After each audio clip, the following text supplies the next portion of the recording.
ल्याबबाट हामी चाहिँ विगत 10 वर्षदेखि व्हीलचेयर सेक्टरमा काम गरिरहेका छौँ र आजको यो भिडियो चाहिँ हामीले गैंडाकोटमा एउटा भाइको लागि चाहिँ इलेक्ट्रिक ट्राइसाइकल बनाएर दिएका थियौँ। उसलाई त्यहाँ व्यापार गर्नलाई उसलाई चाहिँ त्यहाँनिर उसको मोबिलिटी बढ्नको लागि चाहिँ प्रोडक्ट दिएको हो। त्यो प्रोडक्ट दिँदाखेरि उसको ब्याट्रीमा चाहिँ हाम्रो बीएमएसमा प्रब्लम आएको थियो। त्यो बीएमएस प्रब्लम आएको भएर चाहिँ हामीले वारेन्टी पिरियडमा त्यो प्रोडक्टलाई चाहिँ बीएमएसको थ्रु नै अथवा ब्याट्री नै हामीले चाहिँ चेन्ज गर्न जाँदैछौँ र युजरको चाहिँ कस्तो छ फिडब्याक त्यो प्रोडक्ट लिइसकेपछि उसको लाइफ चेन्ज कस्तो भएको छ त्यो पनि हामी दिनेवाला छौँ। हामी सँगै हिँड्नु होला।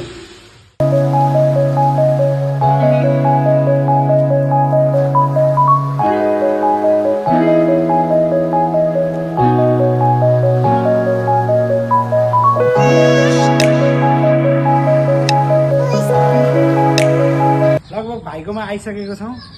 अनि भाइ भन्देऊ हाई। भाइको लागि बनाएको हामीले यही हो ट्राइसाइकल। यो ट्राइसाइकलको चाहिँ हाम्रो यो ब्याट्री सिस्टममा चाहिँ अलिकति बीएमएसमा प्रब्लम आएको भएर हामीले चाहिँ डाइरेक्ट ब्याट्रीको रिप्लेसमेन्ट दिन लागिरहेको छौँ अहिले।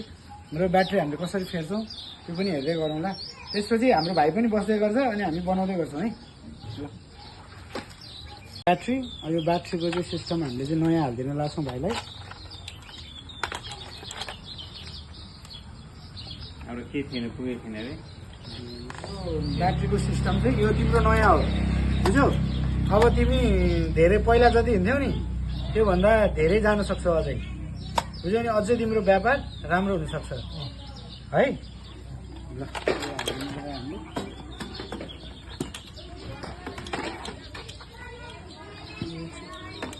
अरूहरूलाई कसैलाई दिँदा बोल्ने बिना छाडिदिनुहोस्, यो केही भएन। यिनीहरूले यो बनाउँदैन यस्तै खाले राख्न सक्छ सबैले।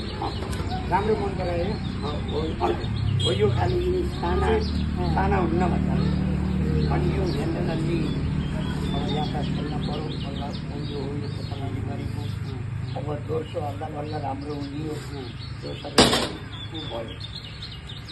आफ्नै देशमा उत्पादन भएको भन्ने सबैमा साबित अब अहिले चाहिँ अब सारा संसारले हेऱ्यो है।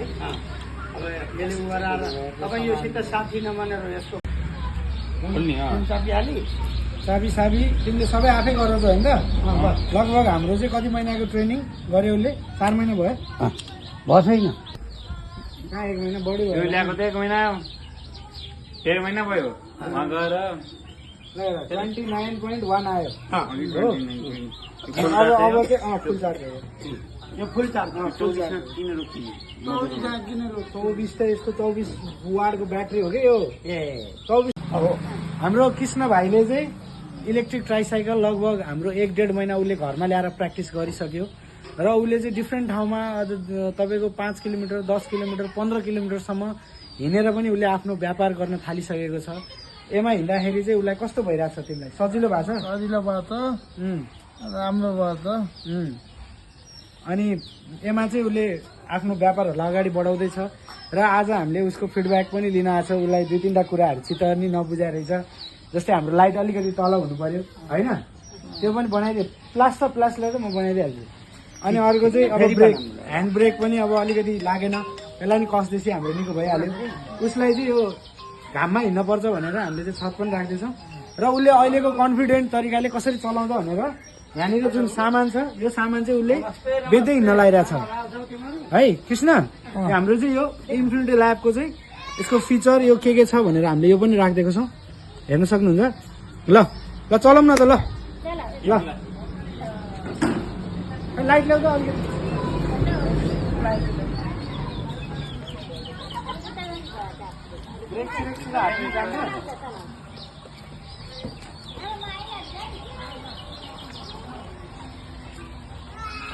भाइ ए बुवा उहाँ चाहिँ भाइ होइन।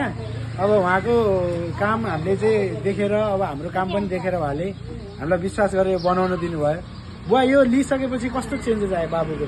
बाबुको धेरै फरक भएको छ, सबैलाई खुसी छ हामीमा।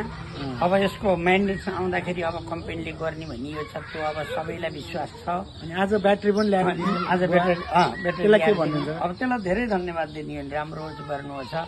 अब सबै नेपालीहरूले विदेशको माल भन्दा हाम्रै देशका लागि सारा गर्न पर्यो भन्ने मेरो त उद्देश्य त्यो छ। अब यो जति प्रोडक्सन बनाउँदै गइयो उति सस्तो हुँदै जान्छ। अहिले नयाँ हो, हामीहरूले त्यो हिसाबले बनाइयो। उहाँहरूले हाम्रै आइडियाले बनाउनु हो। उहाँहरूले ल कसरी बाबुलाई नापेर उहाँले यो पहिलो चान्स निकाल्नु धेरै सफल हुनुहुन्छ। धेरै धेरै सफल हुनको लागि हामीले भगवानसँग प्रार्थना गरेका छौँ। यस्ता युवाहरूलाई नगरपालिकाले होस् कहीँको नेपालले यो नेटबाट हेरेर त्यसलाई माग गरेर यहाँको धेरै प्रगति होस् भन्दै मुरी धन्यवाद टकार्दै म बिदा हुन चाहन्छु।